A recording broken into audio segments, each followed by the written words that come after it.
नमस्कार मित्रों, आज से मेरे इस चैनल पर श्री दुर्गा सप्तशती के 13 पाठों की श्रृंखला प्रारंभ होने जा रही है। मैं दुर्गा सप्तशती के 13 पाठ अलग अलग वीडियो के रूप में लेकर आऊँगी। बहुत से साधक और मित्रगण ऐसे हैं जो अपने जीवन की व्यस्तता के कारण इन पाठों का पठन और पूजन नहीं कर पाते हैं, इसलिए मैं इसे वीडियो के रूप में लेकर आ रही हूँ, जिसे आप कभी भी किसी भी समय, यात्रा के समय या किसी भी व्यस्तता के समय आप इसे सुन सकते हैं और देवी की महिमा का वर्णन सुनकर अपने जीवन को धन्य कर सकते हैं। तो चलिए इस पाठ को प्रारंभ करते हैं। श्री दुर्गा सप्तशती का पहला अध्याय, मधु कैटभ वध। प्रथम चरित्र के ब्रह्मा ऋषि, महाकाली देवता, गायत्री छंद, नंदा शक्ति, रक्त दंतिका, बीज, अग्नि तत्व और ऋग्वेद स्वरूप हैं। श्री महाकाली देवता की प्रसन्नता के लिए प्रथम चरित्र के जप में विनियोग किया जाता है। भगवान विष्णु के सो जाने पर मधु और कैटभ को मारने के लिए कमल जन्मा ब्रह्मा जी ने जिनका स्तवन किया था, उन महाकाली देवी का मैं स्तवन करता हूँ। वे अपने 10 हाथों में खड्ग, चक्र, गदा, बाण, धनुष, परिघ, शूल, भुशुंडी, मस्तक और शंख धारण करती हैं। उनके 3 नेत्र हैं। वे समस्त अंगों में दिव्य आभूषणों से विभूषित हैं।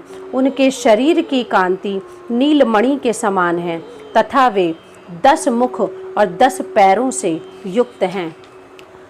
मार्कंडेय जी बोले, सूर्य के पुत्र सावर्णी, जो 8वें मनु कहे जाते हैं, उनकी उत्पत्ति की कथा विस्तार पूर्वक कहता हूँ, सुनो। सूर्य कुमार महाभाग सावर्णी भगवती महामाया के अनुग्रह से जिस प्रकार मनवंतर के स्वामी हुए, वही प्रसंग सुनाता हूँ। पूर्व काल की बात है। स्वारोचिष मनवंतर में सुरथ नाम के एक राजा थे, जो चैत्र वंश में उत्पन्न हुए थे। उनका समस्त भूमंडल पर अधिकार था। वे प्रजा का अपने औरस पुत्रों की भांति धर्म पूर्वक पालन करते थे। तो भी उस समय कोला विध्वंसी नाम के क्षत्रिय उनके शत्रु हो गए। राजा सुरथ की दंड नीति बड़ी प्रबल थी। उनका शत्रुओं के साथ संग्राम हुआ।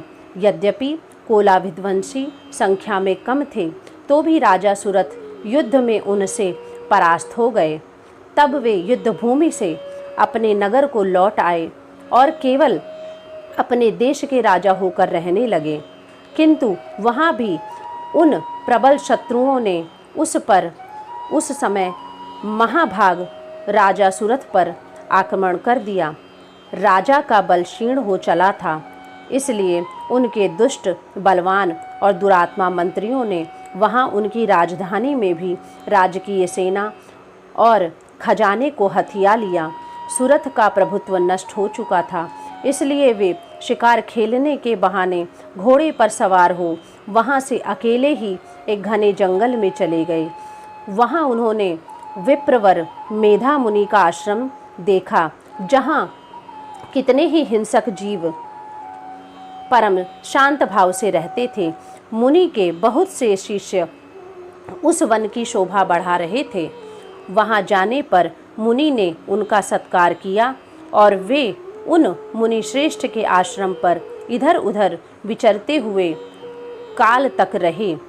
फिर ममता से आकृष्ट चित्त होकर वहां इस प्रकार चिंता करने लगे, पूर्व काल में मेरे पूर्वजों ने जिसका पालन किया था, वही नगर आज मुझसे रहित है।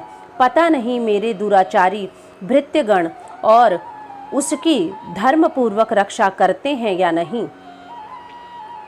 जो सदा मद की वर्षा करने वाला और शूरवीर था, वह मेरा प्रधान हाथी अब शत्रुओं के अधीन होकर न जाने किन भोगों को भोगता होगा। जो लोग मेरी कृपा, धन और भोजन पाने से सदा मेरे पीछे पीछे चलते थे, वे निश्चय ही अब दूसरे राजाओं का अनुसरण करते होंगे। उन अपव्ययी लोगों के द्वारा सदा खर्च होते रहने के कारण अत्यंत कष्ट से जमा किया हुआ मेरा खजाना खाली हो जाएगा। ये तथा और भी कई बातें राजा सुरथ निरंतर सोचते रहते थे। एक दिन उन्होंने वहाँ विप्रवर मेधा के आश्रम के निकट एक वैश्य को देखा और उससे पूछा, भाई तुम कौन हो? यहाँ तुम्हारे आने का कारण क्या है? तुम क्यों शोकग्रस्त और अनमने से दिखाई देते हो? राजा सुरथ का यह प्रेम पूर्वक कहा हुआ वचन सुनकर वैश्य ने विनीत भाव से उन्हें प्रणाम करके कहा। वैश्य बोला, राजन, मैं धनियों के कुल में उत्पन्न एक वैश्य हूँ। मेरा नाम समाधि है। मेरे दुष्ट स्त्री पुत्रों ने धन के लोभ से मुझे घर से बाहर निकाल दिया। मैं इस समय धन, स्त्री और पुत्रों से वंचित हूँ। मेरे विश्वसनीय बंधुओं ने मेरा ही धन लेकर मुझे दूर कर दिया, इसलिए दुखी होकर मैं वन में चला आया हूँ। यहाँ रहकर मैं इस बात को नहीं जानता कि मेरे पुत्रों की, स्त्री की और स्वजनों की कुशल है या नहीं। इस समय घर में वे कुशल से रहते हैं अथवा उन्हें कोई कष्ट है। वे मेरे पुत्र कैसे हैं? क्या वे सदाचारी हैं अथवा दुराचारी हो गए? राजा ने पूछा, जिन लोभी स्त्री, पुत्र आदि ने धन के कारण तुम्हें घर से निकाल दिया, उनके प्रति तुम्हारे चित्त में इतना स्नेह का बंधन क्यों है? वैश्य बोला, आप मेरे विषय में जैसी बात कहते हैं वह सब ठीक है, किंतु क्या करूं, मेरा मन निष्ठुरता नहीं धारण करता। जिन्होंने धन के लोभ में पड़कर पिता के प्रति स्नेह, पति के प्रति प्रेम और आत्मीय जन के प्रति अनुराग को तिलांजलि दे मुझे घर से निकाल दिया, उन्हीं के प्रति मेरे हृदय में इतना स्नेह है। महामते, गुणहीन बंधुओं के प्रति जो मेरा चित्त इस प्रकार प्रेम मग्न हो रहा है, यह क्या है? इस बात को मैं जानकर भी नहीं जान पाता। उनके लिए मैं लंबी सांसें ले रहा हूँ और मेरा हृदय अत्यंत दुखित हो रहा है। उन लोगों में प्रेम का सर्वथा अभाव है, तो भी उनके प्रति जो मेरा मन निष्ठुर नहीं हो पाता, इसके लिए क्या करूं? मार्कंडेय जी कहते हैं, ब्राह्मण तदनंतर राजाओं में श्रेष्ठ सुरथ और वह समाधि नामक वैश्य दोनों साथ साथ मेधा मुनि की सेवा में उपस्थित हुए और उनके साथ यथा योग्य न्यायानुकूल विनयपूर्ण बर्ताव करके बैठे। तत्पश्चात वैश्य और राजा ने कुछ वार्तालाप प्रारंभ किया। राजा ने कहा, भगवान, मैं आपसे एक बात पूछना चाहता हूँ, उसे बताइए। मेरा चित्त अपने अधीन होने के कारण वह बात मेरे मन को बहुत दुख देती है। जो राज्य मेरे हाथ से चला गया, उसमें और उसके संपूर्ण अंगों में मेरी ममता बनी हुई है। मुनि श्रेष्ठ, यह जानते हुए भी कि अब वह मेरा नहीं है, अज्ञानी की भांति मुझे उसके लिए दुख होता है। यह क्या है? इधर यह वैश्य भी घर से अपमानित होकर आया है। इसके पुत्र, स्त्री और भृत्यों ने इसे छोड़ दिया है। स्वजनों ने भी इसका परित्याग कर दिया है, तो भी यह उनके प्रति अत्यंत हार्दिक स्नेह रखता है। इस प्रकार यह तथा मैं दोनों ही बहुत दुखी हैं। जिसमें प्रत्यक्ष दोष देखा गया है, उस विषय के लिए भी हमारे मन में ममता जनित आकर्षण पैदा हो रहा है। महाभाग, हम दोनों समझदार हैं, तो भी हम में जो मोह पैदा हुआ है वह क्या है? विवेक शून्य पुरुष की भांति मुझ में और इसमें भी यह मूढ़ता प्रत्यक्ष दिखाई देती है। ऋषि बोले, महाभाग, विषय मार्ग का ज्ञान सब जीवों को है। इसी प्रकार विषय भी सबके लिए अलग अलग है। कुछ प्राणी दिन में नहीं देखते और दूसरे रात में नहीं देखते, तथा कुछ जीव ऐसे हैं जो दिन और रात्रि में भी बराबर ही देखते हैं। यह ठीक है कि मनुष्य समझदार हैं, किंतु केवल वे ही ऐसे नहीं होते। पशु, पक्षी, मृग आदि सभी प्राणी समझदार होते हैं। मनुष्यों की समझ भी वैसी ही होती है जैसी उन मृग और पक्षियों की होती है, तथा जैसी मनुष्यों की होती है वैसी ही उन मृग और पक्षियों आदि की होती है। यह तथा अन्य बातें भी प्रायः दोनों में समान ही हैं। समझदार होने पर भी इन पक्षियों को तो देखो, वे स्वयं भूख से पीड़ित होते हुए भी मोहवश बच्चों की चोंच में कितने चाव से अन्न के दाने डाल रहे हैं। नरश्रेष्ठ, क्या तुम नहीं देखते कि ये मनुष्य समझदार होते हुए भी लोभवश अपने किए हुए उपकार का बदला पाने के लिए पुत्रों की अभिलाषा करते हैं। यद्यपि उन सब में समझ की कमी नहीं है, तथापि वे संसार की स्थिति, जन्म मरण की परंपरा बनाए रखने वाले भगवती महामाया के प्रभाव द्वारा ममतामय भंवर से युक्त मोह के गहरे गर्त में गिराए गए हैं। इसलिए इसमें आश्चर्य नहीं करना चाहिए। जगदीश्वर भगवान विष्णु की योग निद्रा रूपा जो भगवती महामाया हैं, उन्हीं से यह जगत मोहित हो रहा है। वे भगवती महामाया देवी ज्ञानियों के भी चित्त को बलपूर्वक खींचकर मोह में डाल देती हैं। वे ही इस संपूर्ण चराचर जगत की सृष्टि करती हैं तथा वे ही प्रसन्न होने पर मनुष्यों को मुक्ति के लिए वरदान देती हैं। वे ही पराविद्या, संसार बंधन और मोक्ष की हेतुभूता सनातनी देवी तथा संपूर्ण ईश्वरों की भी अधीश्वरी हैं। राजा ने पूछा, भगवान, जिन्हें आप महामाया कहते हैं, वे देवी कौन हैं? ब्राह्मण, उनका आविर्भाव कैसे हुआ तथा उनके चरित्र कौन कौन हैं? ब्रह्म वेत्ताओं में श्रेष्ठ महर्षि उन देवी का जैसा प्रभाव हो, जैसा स्वरूप हो और जिस प्रकार प्रादुर्भाव हुआ हो, वह सब मैं आपके मुख से सुनना चाहता हूँ। ऋषि बोले, राजन, वास्तव में तो वे देवी नित्य स्वरूपा ही हैं। संपूर्ण जगत उन्हीं का रूप है तथा उन्होंने समस्त विश्व को व्याप्त कर रखा है।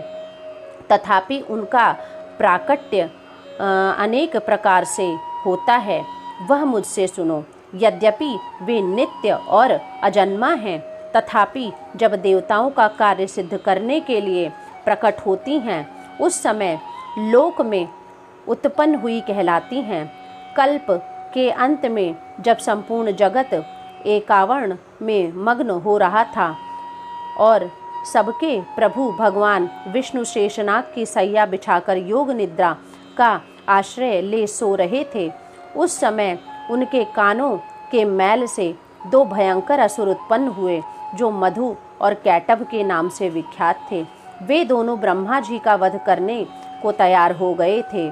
भगवान विष्णु के नाभि कमल में विराजमान प्रजापति ब्रह्मा जी ने उन दोनों भयानक असुरों को अपने पास आया देखकर भगवान को सोया हुआ देखा। तब एकाग्रचित होकर उन्होंने भगवान विष्णु को जगाने के लिए उनके नेत्रों में निवास करने वाली योग निद्रा का स्तवन आरंभ किया, जो इस विश्व की अधीश्वरी, जगत को धारण करने वाली, संसार का पालन और संहार करने वाली तथा तेज स्वरूप भगवान विष्णु की अनुपम शक्ति हैं। उन्हीं भगवती निद्रा देवी की भगवान ब्रह्मा स्तुति करने लगे।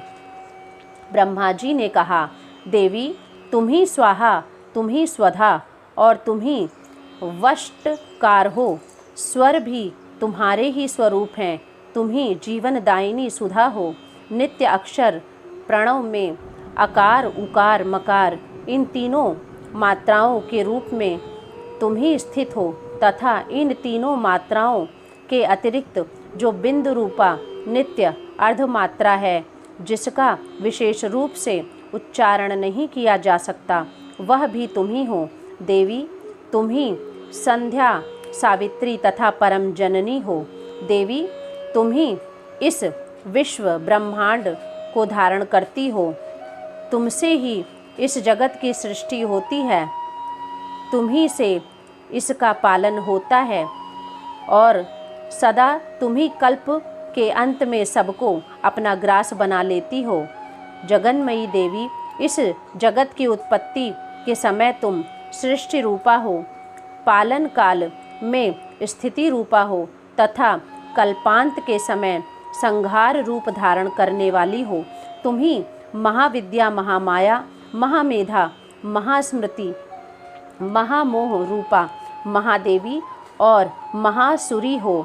तुम ही तीनों गुणों को उत्पन्न करने वाली सबकी प्रकृति हो। भयंकर काल रात्रि, महारात्रि और मोहरात्रि भी तुम ही हो। तुम ही श्री, तुम ही ईश्वरी, तुम ही तुम ही बोध स्वरूपा बुद्धि लज्जा हो। लज्जा, पुष्टि, तुष्टि, शांति और क्षमा भी तुम ही हो। तुम खड्ग धारिणी, शूल धारिणी, घोर रूपा तथा गदा, चक्र, शंख, धनुष धारण करने वाली हो। बाण, भुषुंडी और परिघ ये भी तुम्हारे अस्त्र हैं। तुम सौम्या और सौम्यतर हो। इतना ही नहीं, जितने भी सौम्य और सुंदर पदार्थ हैं उन सब की अपेक्षा तुम अत्यधिक सुंदरी हो। पर और अपर सबसे परे रहने वाली परमेश्वरी तुम ही हो।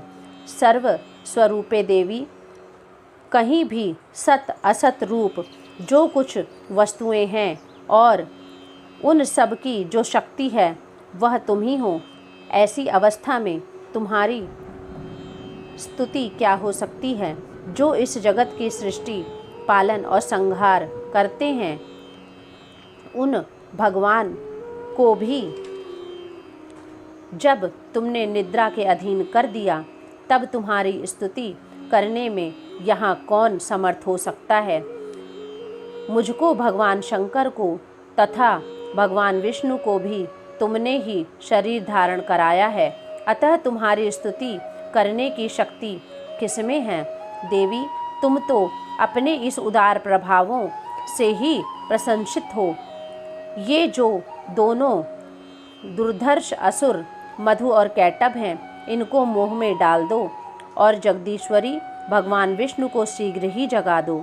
साथ ही इनके भीतर इन दोनों महान असुरों को मार डालने की बुद्धि उत्पन्न कर दो।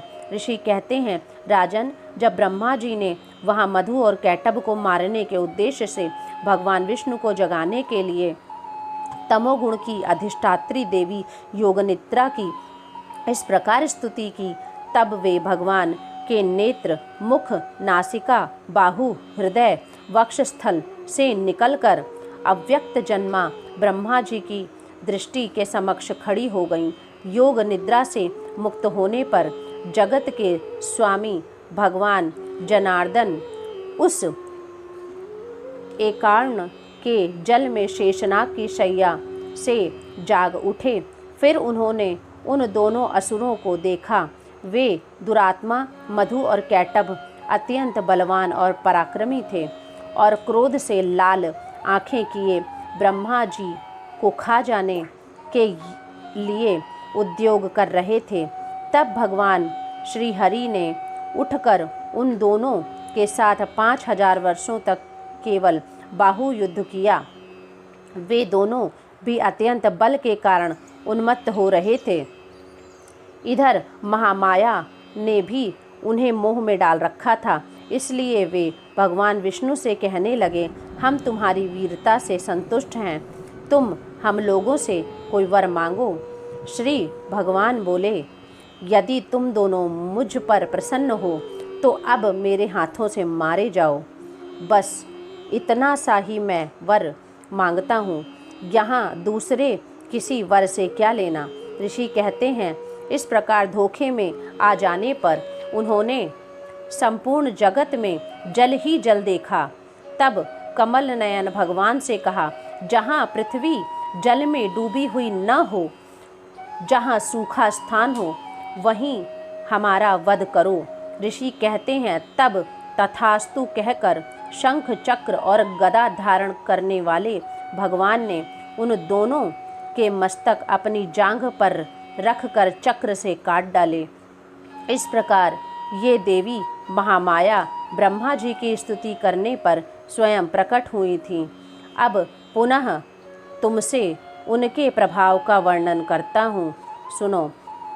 इस प्रकार श्री मार्कंडेय पुराण में सावर्णिक मनवंतर की कथा के अंतर्गत देवी महात्म्य में मधुकैटभ नामक पहला अध्याय पूरा हुआ। बोलिए दुर्गा माता की जय।